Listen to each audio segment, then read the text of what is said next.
Hello there, remarkable medical group owners. In today's session, we're going to dive deep into not just managing, but thriving in the face of unforeseen economic challenges, crisis, and this is underscored by the recent events with cybersecurity that have happened in our industry and shaken us up. Have you evaluated your readiness for economic downturns or cyber attacks? If you're not sure, put a broken heart emoji in the comments. And if you've taken steps to do this and you feel good about it, put a green heart emoji in the comments. Well, recent attacks on Change Healthcare, as reported by the Associated Press in the past few weeks. This has brought to light the vulnerabilities in our healthcare system, impacting everything from billing patient care and to everything related around that. And it's a reminder of the need for strong, robust financial planning and good cybersecurity measures in your medical practice. So first of all, let's talk about this. Let's talk about building a resilient financial foundation for your medical practice. You may have heard talk about emergency funds.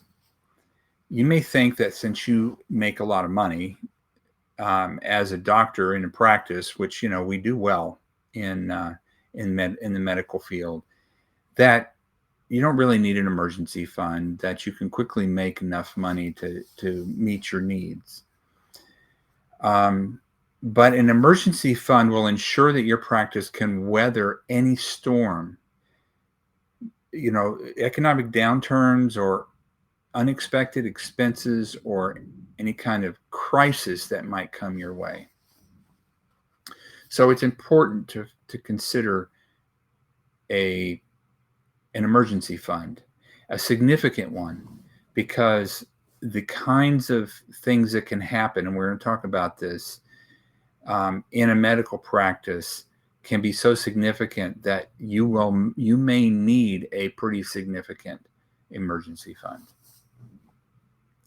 Okay, second here, let's talk about cybersecurity. This is the pillar of financial stability in your business.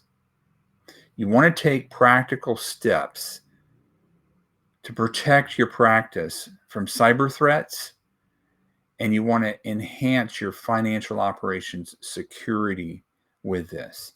So what does this include? It includes internal financial controls. This is something that's just a kind of a standard thing you need to do anyway. And if you ever get into a situation where you need to give the bank audited financial statements, this is going to be essential as well. But it's important to have these controls to protect your practice from fraud internally, and this can happen, and it has happened to a lot of people.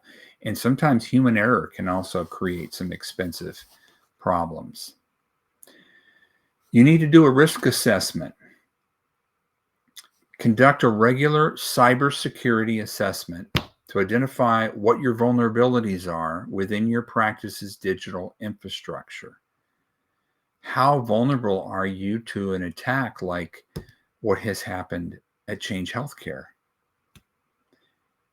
This also may affect you because it happened at Change Healthcare. And this is what this is all about. I mean, this can become an economic crisis for you, even though it happened somewhere else, but it can also happen to you. What about employee training? You got to educate your staff on the importance of cybersecurity and including recognizing phishing attempts and using good password management and maybe second level uh, security, where there's 2 levels of logging in. You've got to not only verify your identity, but you got to use your password, that kind of thing. Makes it a little more difficult to hack into your system. But you got to train your employees to do this, to use good passwords, maybe set up your system where it forces them to do that, and to also educate them on not clicking on phishing emails, which are significant these days and very crafty. Sometimes they're difficult to identify.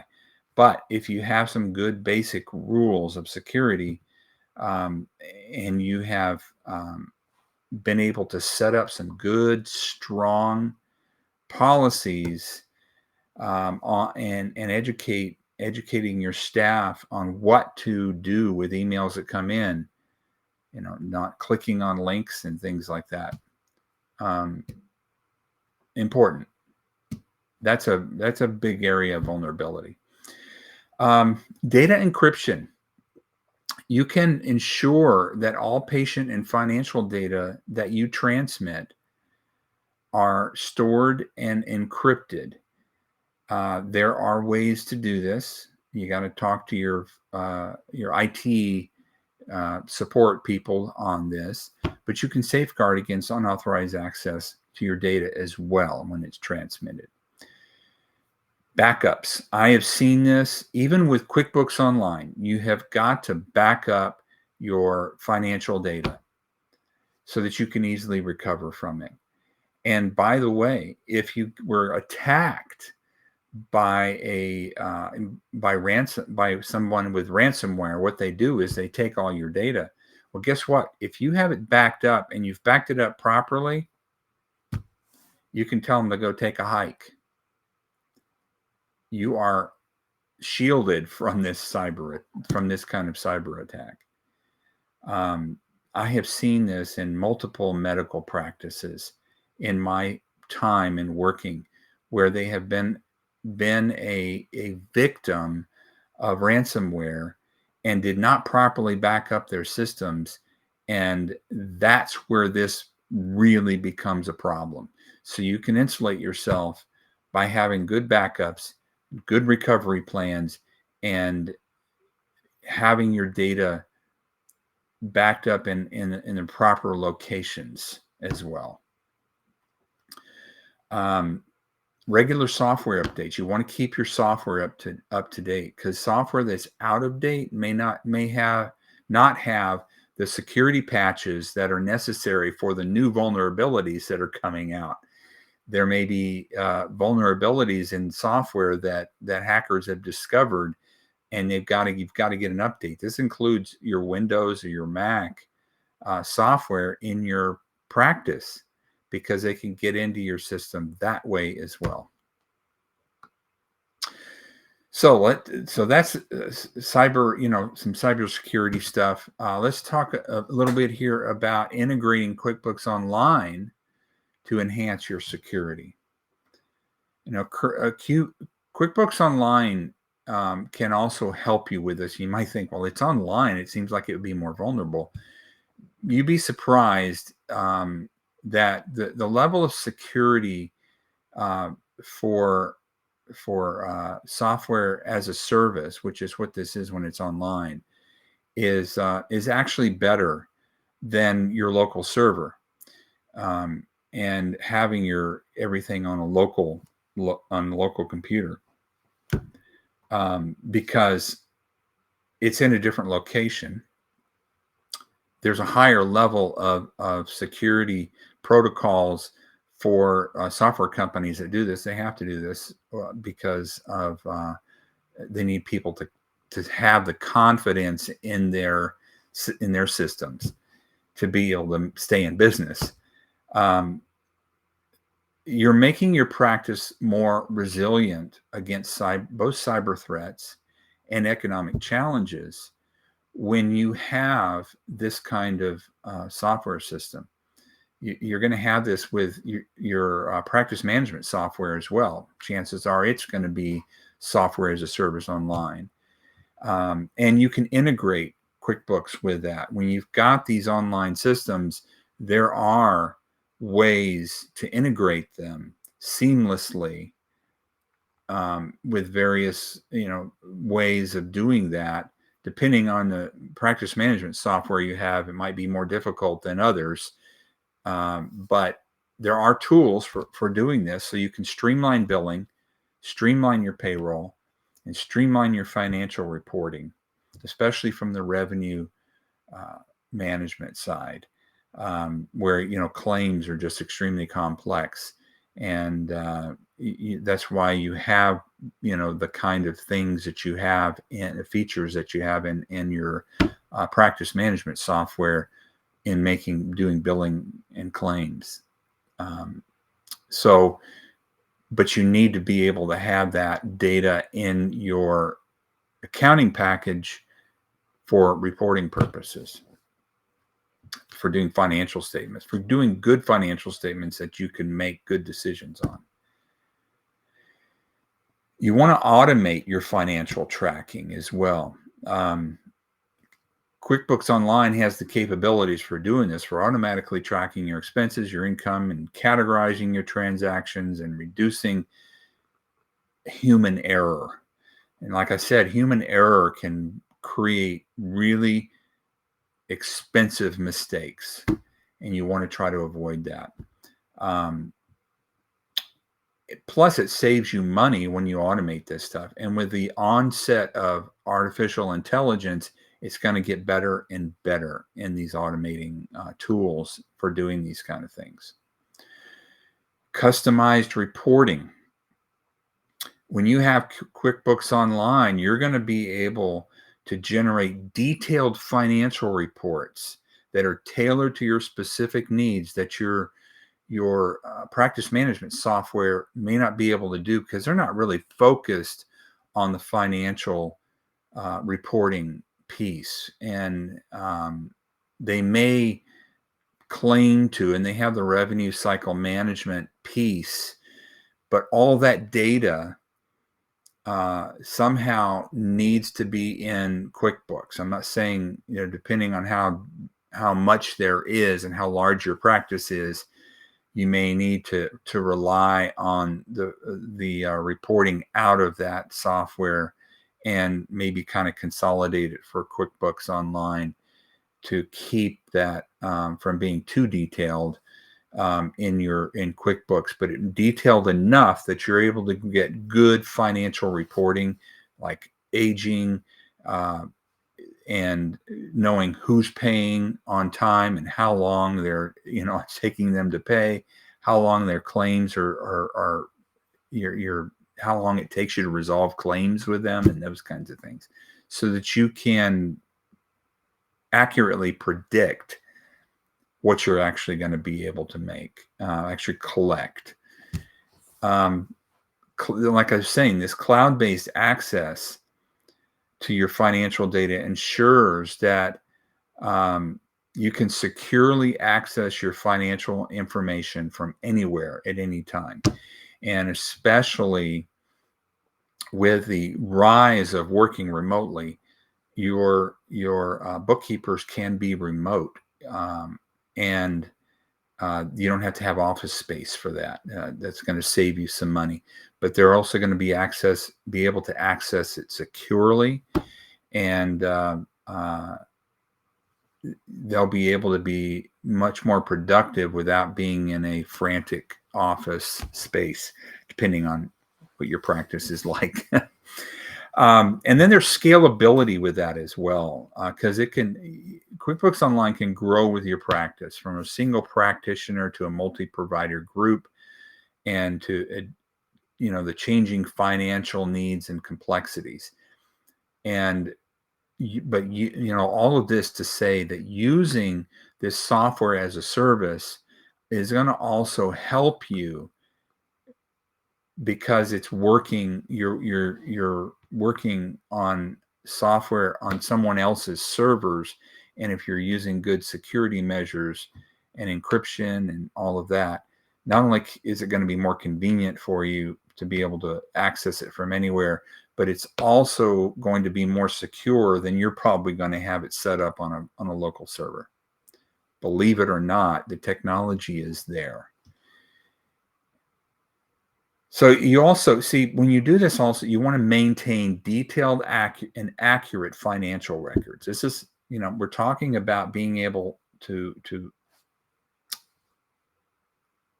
survive economic crisis. When you have detailed financial records, that is going to save your butt when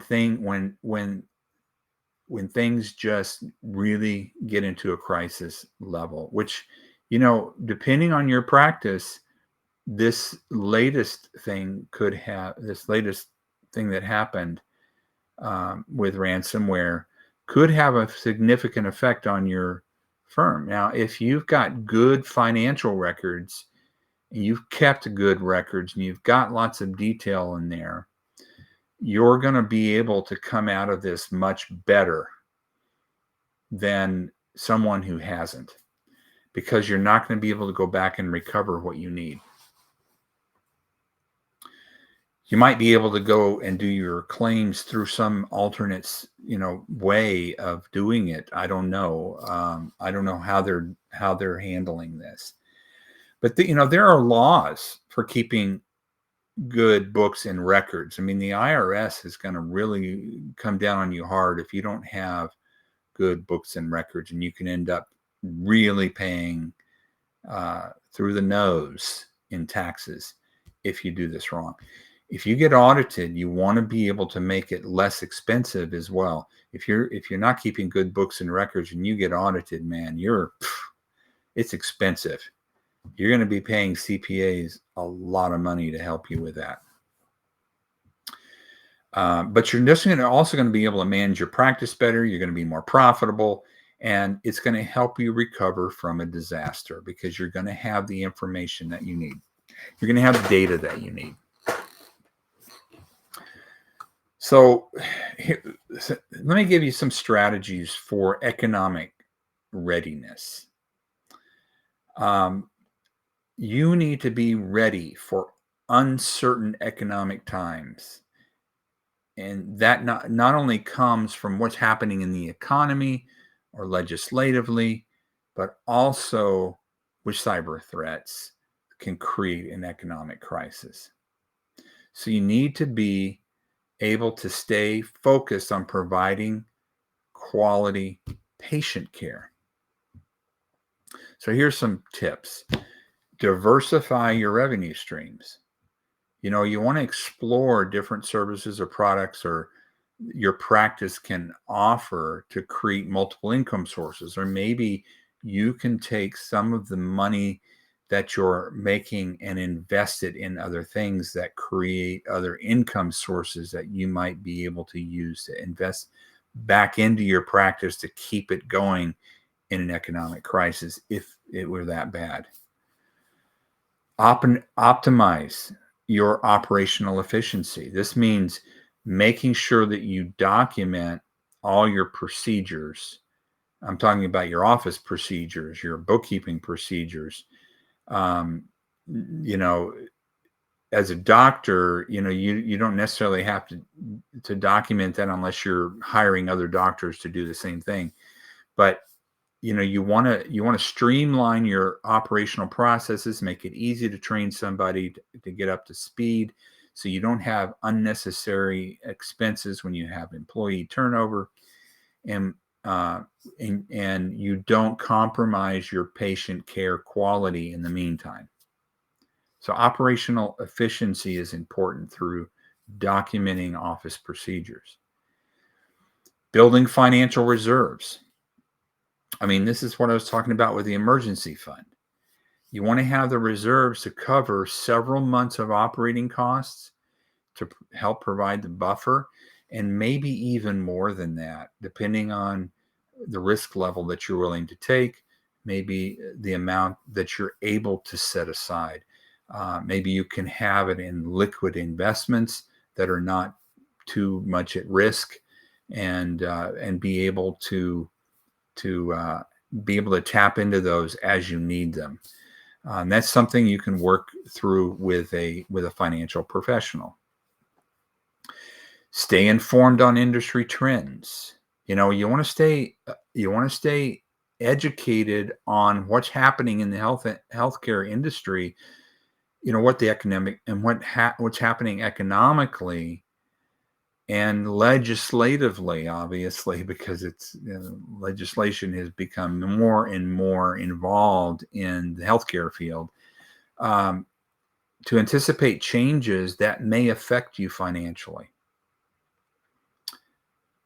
Another tip here is that you don't skimp on investing in technology. I'm telling you, you might think, you're going to save some money by, finding the cheapest way to do things, IT wise, but I'm not saying that you need to spend a lot of money just to spend a lot of money, but you need to make sure that you utilize technology strategically, like QuickBooks Online. It's which is a service, software as a service.